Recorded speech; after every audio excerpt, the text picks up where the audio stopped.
Fluksi i lartë i pacientëve në urgjenca dhe klinikat spitalore gjatë kësaj periudhe është ndikuar kryesisht nga virozat respiratore dhe alergjitë e stinës. Drejtoresha e Institutit të Shëndetit Publik Eugen Atomini tha për Report TV se shifrat e Covid janë të ulta.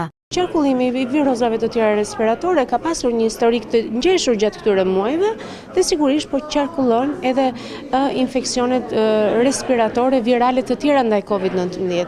Duhet të theksojmë që jemi në stinën e alergjive, në stinën e ndryshimeve të temperaturave, polenet kanë kryer ndryshimet e veta që japin ato ndryshimet alergjike dhe sikundër çdo element ndikon në shëndetin e popullatës duke dhënë edhe ata të quajtur rrufën stinore, sekrecionet, kollën që lidhet edhe me faktorë të tjerë përveç faktorëve infektiv viral. Është shumë i qetë me Covid-19, ndërkohë numrat dhe rastet e shfaqura apo të raportuara janë, duhet të themi në gjuhë popullore, si gishtat e dorës.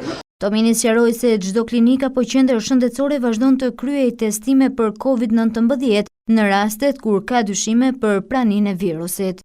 Absolutisht çdo rast i dyshuar nga ana klinike për të testuar për Covid-19 testohet për çdo rast të dyshuar sipas gjykimit klinik. Çdo javë raportohen afro 10.000 raste me infeksione respiratore. Më herët gjatë kongresit të parë ndërkombëtar të shkencave të shëndetit, Atomini foli edhe për sfidat e Shqipërisë në 5 vite pandemi. Koordinimi me strukturat ndërkombëtare për të dhënë rëndësi parandalimit kontrollit sëmundjeve infektive, ndërkombëtarisht por edhe brenda vendit në nivel kombëtar.